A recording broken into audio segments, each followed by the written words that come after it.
동네 버스 정류장 옆 붉은 페인트가 벗겨진 구멍가게 앞에는 낡은 벤치가 하나 있다. 비가 오든 눈이 오든 새벽녘이든 황혼녘이든 그 벤치엔 늘 같은 노인이 앉아 있다. 회색이 바랜 점퍼, 때가 묻은 모직 모자, 굽은 척추 위로 흔들리는 얇은 어깨, 그리고 손끝에서 연기가 날듯 말듯 머뭇거리는 반쯤 탄 담배 한 개비. 사람들은 그를 골초 노인이라 부르고 지나가며 의례적인 인사조차 건네지 않는다. 그들에게 그는 마치 풍경의 일부, 오래된 가로수 같은 존재일 뿐이다. 낡은 상가, 유리창에 비친 자신을 훑어보던 그가 살짝 입꼬리를 올리면 주름진 얼굴엔 잠시 과거의 또렷한 윤곽이 스친다.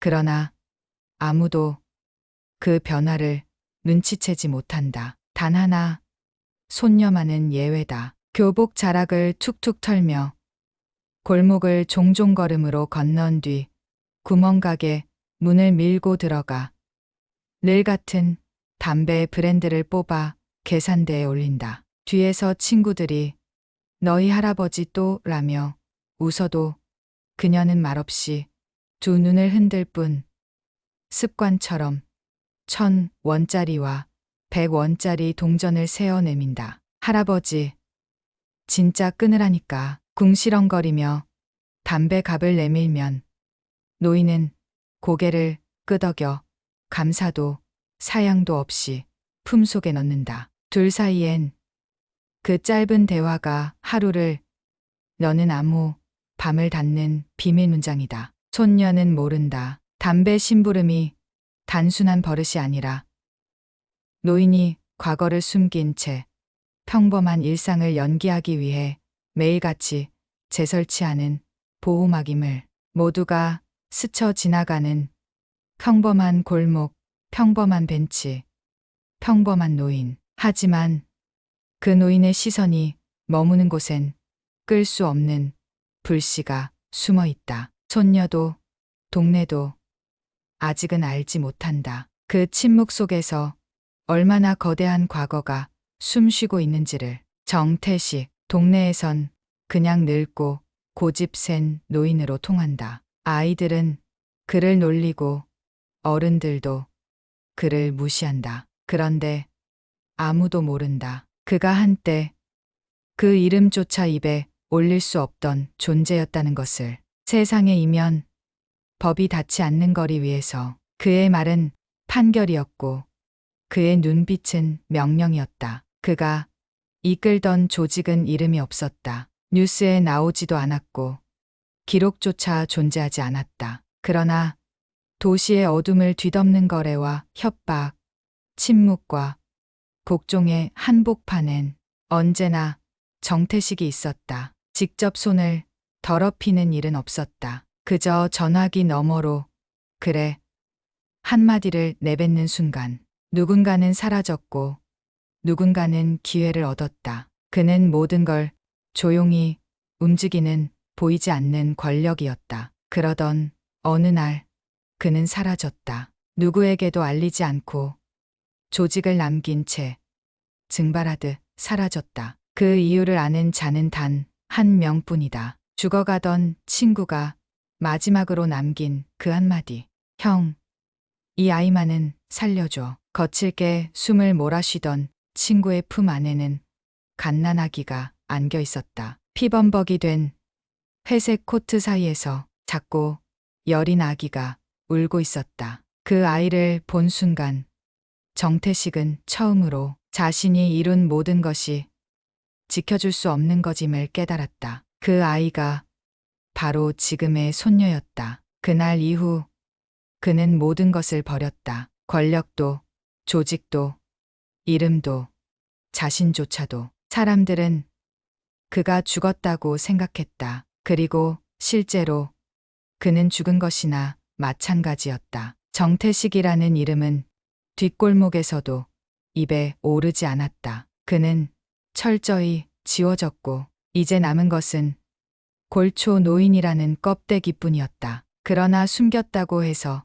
사라진 건 아니었다. 그의 눈은 여전히 주변을 읽었고 그의 귀는 작은 변화를 놓치지 않았다. 과거를 감춘 채 살아갈 뿐 그는 단 한순간도 본능을 내려놓은 적이 없었다. 오직 하나, 이제는 그 모든 날카로움이 칼이 아니라 한 아이를 위한 방패가 되길 바랄 뿐이었다. 검은 비가 내리던 새벽 2시.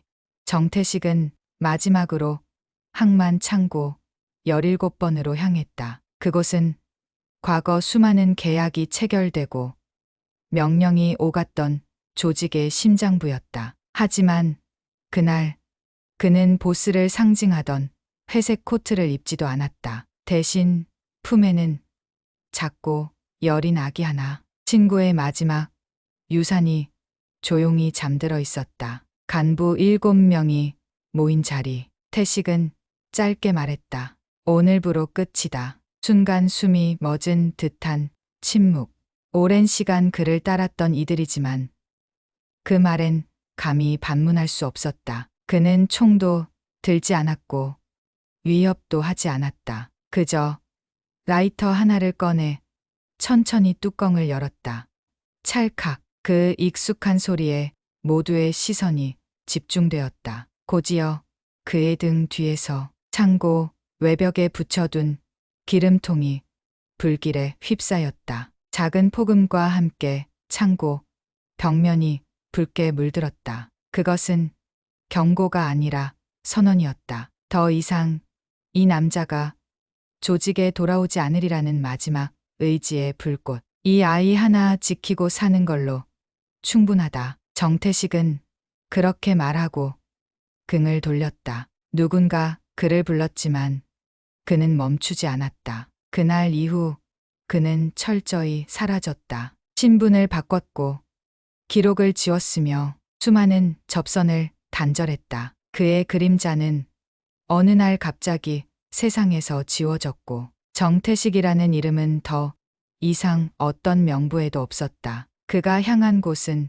대도시 한편, 노인 인구가 많은 조용한 동네. 그곳의 낡은 빌라 한 칸을 얻어 아기와 함께 살아가기 시작했다. 기저귀를 갈고 분유를 타며 그가 평생 다뤄보지 않았던 온기라는 것을 배웠다. 밤이 깊어지면 그는 가끔 옛 라이터를 만지작거렸다. 불을 붙이지는 않았다. 다만 그 손끝에 남은 감각으로 자신이 아직 꺾이지 않았음을 확인하곤 했다. 이 아이가 다치지 않는다면 나는 평범한 노인으로 살아도 좋아. 그날 이후 그는 더 이상 싸우지 않았다. 하지만 싸우지 않는 법을 잊은 적은 단 한 번도 없었다. 그날은 이상했다. 손녀가 평소보다 한참 늦게 집에 들어왔다. 평소 같으면 마 왔어 하며 문을 열자마자 가방을 벗어던지고 TV를 켰을 텐데 오늘은 조용히 문을 열고 들어와 신발도 벗지 않은 채 방으로 들어가 버렸다. 정태식은 아무 말 없이 그 모습을 바라보았다. 가방이 반쯤 찢어져 있었고 신발끈은 한쪽이 풀려 바닥에 질질 끌리고 있었다. 그는 조용히 부엌으로 가 물을 한 컵 따라 문 앞에 놓았다. 그리고 돌아서려던 순간 방 안에서 들리는 조용한 흐느낌. 울지 않는 아이였다. 어릴 때 넘어져도 괜찮아를 먼저 말하던 아이였다. 정태식은 다시 방 문 앞에 섰다. 노크는 하지 않았다. 다만 문 너머로 낮게 물었다. 무슨 일 있었냐? 손녀는 대답하지 않았다. 그러나 숨죽인 울음소리가 점점 커졌다. 결국 그녀는 문을 열고 말했다. 아무것도 아니야. 그냥 애들이 좀 놀렸어. 가방도 장난으로 그런 거고. 나도 웃었어.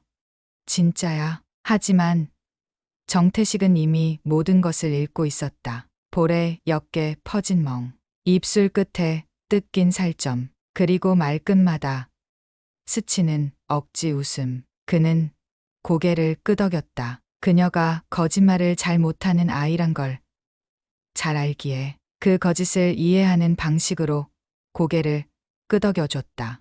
그래, 괜찮다. 너는 괜찮아. 그날 밤 정태식은 담배를 피우지 않았다. 그저 책상 서랍을 열었다. 오래된 라이터 하나, 20년 전 마지막 임무에서 내려놨던 그 불씨의 상징을 다시 손에 쥐었다. 손끝에 닿는 감각이 여전히 또렷했다.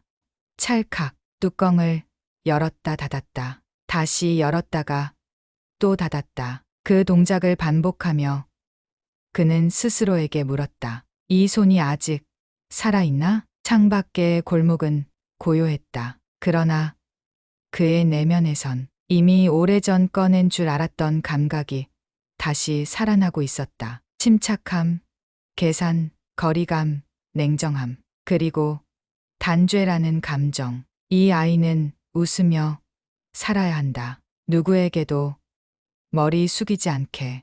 그 밤 그는 다시 움직이기 시작했다. 정태식은 벤치에 앉지 않았다. 늘 앉던 그 자리에 오늘만큼은 가고 싶지 않았다. 그의 손에 쥐어진 것은 담배가 아닌 서랍 깊숙이 숨겨두었던 낡은 라이터였다. 그 라이터는 단순한 불쏘시개가 아니었다. 그에게 있어 그것은 과거의 상징이자 결코 다시 열지 않으리라 맹세했던 문이었다. 그 문을 다시 손에 쥐는 지금 그는 더 이상 평범한 노인이 아니었다. 이건 담배를 피우기 위한 불이 아니다. 그는 그렇게 생각하며 천천히 몸을 일으켰다. 우선 골목부터 훑었다. 학교 뒤편 골목길, 가로등이 고장 나 어두운 사각지대, 학생들이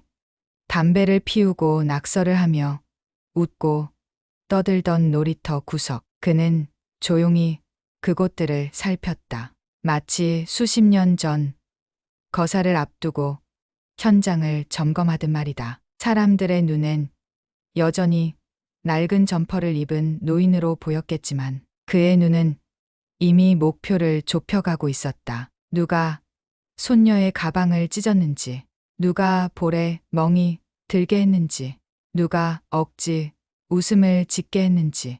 며칠 뒤 그 중 하나가 먼저 사라졌다. 길 잃은 것처럼 보였지만 그 누구도 그날 무슨 일이 있었는지 몰랐다. 다음 날 아침 학교 게시판에 짧은 문장이 붙었다. 가방은 손으로 드는 것이지 찢는 게 아니다. 찢은 손은 다시 쓰기 어려울 수 있다. 누가 붙였는지도 언제 붙였는지도 아무도 몰랐다. 하지만 전교는 긴장했다. 그 게시물은 곧 떼어졌지만 그 말은 학생들 머릿속에 박혔다. 며칠 후 또 한 명이 사라졌다. 그리고 돌아왔을 땐 손등에 얇은 화상을 입은 채였다. 의사는 경미한 접촉이라 설명했지만 그 소녀는 그날 이후 아무에게도 말을 걸지 않았다. 정태식은 여전히 벤치에 앉지 않았다. 그의 하루는 저녁부터 시작되었고 불은 붙이지 않았지만 손끝의 라이터는 다시 세상을 단속하기 시작했다. 담배 대신 라이터를 쥔 이유. 그것은 태식 자신에게 하는 경고였다. 이제 다시는 물러서지 않겠다. 그리고 누구도 이 아이를 다시 울게 해선 안 된다. 도시는 평온했다. 표면적으로는 아무 일도 없었다. 학교도 그대로였고 놀이터엔 아이들이 떠들었고 어른들은 아무것도 모르는 얼굴로 출근하고 퇴근했다. 하지만 그 평온한 풍경 뒤에서는 누군가가 조용히 그리고 정확하게 칼을 들고 있었다. 그 칼은 피를 흘리지 않았고 소리를 내지도 않았다. 그저 누군가의 뒤를 밟았고 누군가의 정보에 접근했고 누군가의 가족과 이웃을 살폈다. 정태식의 방식은 결코 직접적이지 않았다. 그는 손녀를 괴롭힌 이들을 하나하나 파악했고 그들의 생활 루틴, 약점, 가족, 말버릇까지 기억했다. 그리고 결정적인 순간 조용히 덫을 놓았다. 첫 번째, 소녀는 편의점 뒤 골목에서 혼자 있었다. 친구들이 잠깐 자리를 비운 사이 누군가가 그를 불렀다. 그리고 그 이후의 기억은 흐릿했다. 눈을 떴을 때는 골목 바닥에 앉아 있었고 손엔 종이 한 장이 쥐어져 있었다. 지켜야 할 것과 건드릴 것을 구분해라. 두 번째는 없다. 두 번째, 소녀는 자전거를 타고 가던 중 타이어에 이상이 생겼고 근처 공터에서 넘어졌다. 곧 누군가가 가가와 무릎을 붙잡아 일으켜 세웠다. 마스크를 쓴 그 사람은 아무 말 없이 주머니에서 라이터를 꺼내 손에 쥐어주곤 사라졌다. 그 후 그 소녀는 집 밖을 거의 나서지 않았다. 세 번째는 자신이 당한 방법조차 기억하지 못했다. 다만 눈앞에 붙은 메모 한 줄만 기억했다. 한 번은 교육이지만 두 번은 징계다. 그날 이후 손녀는 이상하리만치 조용한 학교 생활을 되찾았다. 누구도 그녀를 지나치게 쳐다보지 않았고 친구들이 먼저 손을 내밀었으며 선생님들은 이전보다 훨씬 부드럽게 말을 건넸다. 정태식은 여전히 벤치에 앉지 않았다. 그의 하루는 어둠 속에서 시작되고 불 붙이지 않은 라이터는 여전히 손안에 있었다. 그러나 이제 누구도 그를 무시하지 않았다. 모두는 무언가가 움직이고 있다는 것을, 그리고 그 시작점이 담배 대신 라이터를 들기 시작한 한 늙은 남자였다는 걸 막연히 하지만 분명히 느끼고 있었다. 기이한 변화는 말없이 시작됐다. 누군가 다친 것도 아닌데 아이들이 조용해졌다. 수업 시간에 장난을 치던 애들이 말을 줄였고 복도 끝에서 욕을 하던 아이들이 조용히 교실로 들어갔다. 누구도 무슨 일이 있었는지 말하지 않았다. 하지만 모두가 느끼고 있었다. 무언가가 변하고 있다는 것을. 학교 복도 한쪽 벽면엔 익명의 메모가 붙었다. 두 번째, 기회는 없다. 세 번째는 존재하지 않는다. 누가 썼는지, 어떻게 붙였는지 아무도 모른다. 감시 카메라도 잡지 못했다. 하지만 그 한 줄은 웅성거림보다 더 강한 효과를 가져왔다. 가장 극적인 변화는 아이들의 부모였다. 손녀를 괴롭혔던 아이의 아버지가 먼저 정태식을 찾아왔다. 고개를 숙이고 말끝을 떨며 말했다. 저희 아이가 지난번에 실수를 정말 죄송합니다. 그의 옆엔 얼굴이 잿빛으로 질린 아들이 서 있었다. 도망치듯 눈을 피하고 입술을 깨물며 입도 열지 못했다. 정태식은 말없이 라이터를 꺼내 손에 쥐었다. 불을 붙이지는 않았다. 그저 찰칵 뚜껑을 한번 열고 다시 닫았다. 그 짧은 소리에 아버지는 허리를 더 숙였고 아이는 눈을 질끈 감았다. 그날 밤 동네에는 또 하나의 메모가 돌았다. 이번엔 가게 문, 버스 정류장, 편의점 입구에 붙어 있었다. 어른이 아이를 바로잡지 않으면 세상이 그 아이를 두려움으로 가르친다. 다음 날 아침 그 메모는 모두 사라졌지만 사람들의 눈빛은 달라져 있었다. 누구도 직접 물어보지 않았지만 그들 모두 알게 되었다. 이 동네에는 건드려서는 안 될 한 사람이 있다는 것을.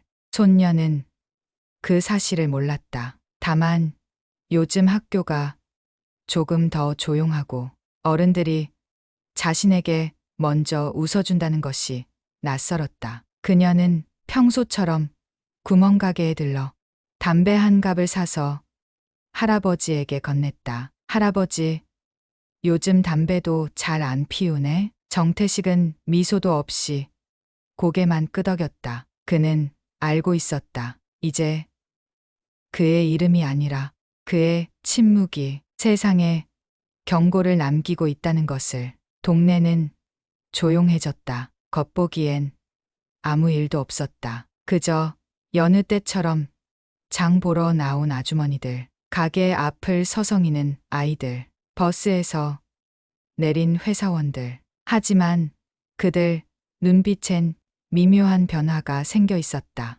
문구점 주인은 손녀가 노트 하나를 고를 때마다 말을 붙였다. 이건 할인돼. 이건 좀 즐겨. 전엔 묻지도 말고 돈만 받던 사람이었다. 슈퍼 아주머니는 귤 한 봉지를 건네며 말했다. 이거 서비스야. 많이 먹어. 아무 이유 없는 친절이 잦아졌다. 사람들의 몸짓엔 말하지 않아도 아는 묵직한 배려와 조심스러움이 스며들어 있었다. 놀이터엔 담배꽁초가 사라졌다. 어디서든 욕을 뱉던 아이들은 서로 눈치를 보며 말끝을 흐렸다. 심지어 건달처럼 굴던 청년들조차. 정태식이 벤치에 앉아 있을 땐 자리를 피해 골목을 돌아갔다. 정태식은 다시 벤치에 앉기 시작했다. 예전처럼 담배를 꺼내 입에 물었지만 불은 붙이지 않았다. 그저 담배를 돌리며 무언가를 곱씹듯 스스로에게 묻듯 하늘을 바라보았다. 손녀는 전보다 훨씬 밝아졌다. 학교에서도 집에서도 표정에 그늘이 없었다. 요즘 친구들이 엄청 착해졌어. 그녀는 그렇게 말하며 웃었다. 그 웃음은 천진했지만 정태식의 가슴을 조용히 찔렀다. 그래, 착해졌겠지. 그는 그렇게 혼잣말을 중얼이며 손에 든 담배를 조용히 주머니에 넣었다. 동네 사람들은 이제 그를 골초 노인이라 부르지 않았다. 누군가는 조용한 분이라 말했고 누군가는 고개를 숙이고 인사를 했다. 그리고 모두가 그의 벤치 앞을 지날 때마다 말없이 조심스러워졌다. 그는 침묵했지만 그의 침묵은 이 골목의 법이 되었다. 그가 말하지 않아도 누구도 손녀에게 함부로 하지 않았고 누구도 그의 시선 앞에 서려 하지 않았다. 정태식은 알았다. 이 조용한 변화는 누군가를 때려서 얻은 것이 아니라 누군가를 지키기 위해 감내한 시간이 만들어낸 존중이라는 것을. 그는 마지막 남은 담배 두 개비를 꺼내어 가만히 바라봤다. 이제 하나만 피우면 되겠군. 그의 마음속에선 이미 다음 장면이 준비되고 있었다. 그날 밤 이상한 기분이 들었다. 할아버지는 아직 집에 오지 않으셨고 늘 정확한 시간에 벤치에서 돌아오던 분이 오늘따라 늦으셨다. 밖엔 비가 올 듯 말 듯한 기묘한 바람이 불었고 창문을 열자 낯선 그림자 셋이 우리 골목을 어슬렁거리고 있었다. 난 무심히 커튼을 닫으려다 그 중 한 명이 벤치 앞에 멈춘 것을 봤다. 그리고 그 순간 내 발은 저도 모르게 현관으로 향했다. 슬리퍼를 신은 채 조심스럽게 문을 열고 골목 끝 나무 뒤에 몸을 숨겼다. 거기서 나는 봤다. 내가 알던 할아버지가 전혀 다른 모습으로 서 있었다. 천천히 다가가던 남자들의 손이 먼저 올라갔고 할아버지는 아무 말 없이 그들의 중심에 섰다. 순간 바람이 스치고 첫 번째 남자의 팔이 비틀려 땅에 꽂혔다. 두 번째는 발 한 번에 허공으로 떠올랐다. 셋째는 뒤도 못 돌아보고 벽에 밀렸다. 그의 손엔 익숙한 라이터가 쥐어져 있었다. 불은 켜지지 않았지만 그 라이터는 마치 그 자리에 있는 모두에게 지금부터 조용히 들어라는 경고처럼 느껴졌다. 나는 숨을 죽였다. 공포였지만 두려움과는 달랐다. 그건 설명할 수 없는 묘한 경외감이었다. 싸움은 짧았고 그들의 저항은 무의미했다. 할아버지는 고요하게 움직였고 상대는 순식간에 조용해졌다. 그리고 그는 그 자리를 천천히 벗어났다. 내가 숨어 있는 나무 앞을 지날 때 그가 멈춰 섰다. 다 봤구나. 그 말에 나는 고개를 들 수 없었다. 할아버지는 나를 바라보며 조용히 말했다. 듣거라.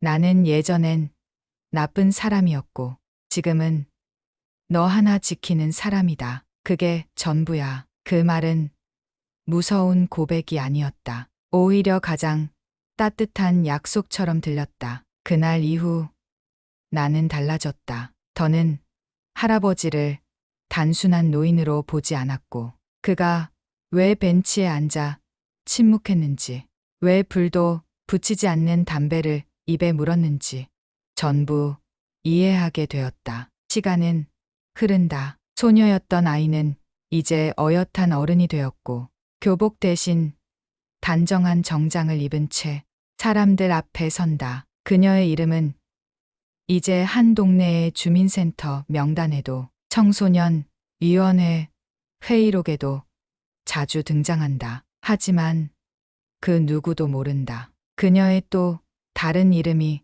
존재한다는 것을. 할아버지 곁에서 지켜본 세상은 언뜻 평범해 보이지만 늘 약자를 누르고 있었다. 그녀는 결심했다. 싸우진 않지만 당하진도 않겠다고. 폭력을 사용하진 않지만 누구보다 단단한 방식으로 이 세상에 경고를 보내겠다고. 그녀는 사람들을 모았다. 학교에서 외면당한 아이들, 가정폭력 피해 생존자들, 복지, 사각지대에서 방치된 이들, 그들을 보호하고 이끄는 작은 모임이 생겼다. 이름은 없다. 간판도 조직도 없지만 사람들은 입을 모아 이렇게 부른다. 그 아이, 태식 씨 손녀잖아. 정태식은 여전히 벤치에 앉는다. 하지만 이젠